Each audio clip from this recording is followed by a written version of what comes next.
ஈரோடு குமளன்குட்டை அரசு பள்ளியில் +2 படித்து வந்த ஆதித்யா என்ற மாணவர் நேற்று மாலை பள்ளி வளாகம் அருகே சடலமாக மீட்கப்பட்ட நிலையில் சக மாணவர்கள் 2 பேர் தாக்கியதால் அவர் இறந்து போனது போலீஸ் விசாரணையில் தெரியவந்துள்ளது. இதுபற்றிய கூடுதல் விவரங்களை வழங்குவதற்காக எமது செய்தியாளர் ரவி இணைப்பில் உள்ளார். ரவி, வணக்கம். இது குறித்த மேலும் விவரங்கள் என்ன, சொல்லுங்க.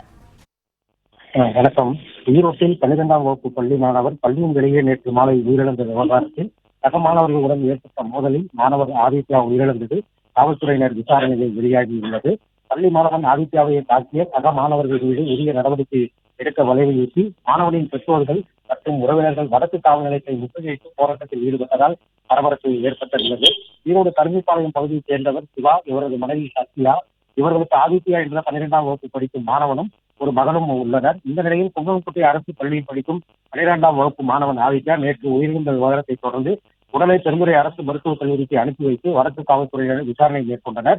இந்த நிலையில் நேற்று 12ஆம் வகுப்பு பள்ளி மாணவன் ஆதித்யா பள்ளிக்கு செல்லாமல் வெளியே சுற்றி வந்துள்ளார். குமளன்குட்டை அரசு பள்ளிக்கு வெளியே முன்விரோதம் காரணமாக சக மாணவர்களிடையே ஏற்பட்ட மோதலில் தாக்கியில் சம்பவ இடத்திலேயே மாணவன் ஆதித்யா உயிரிழந்தது தெரிய வந்துள்ளது.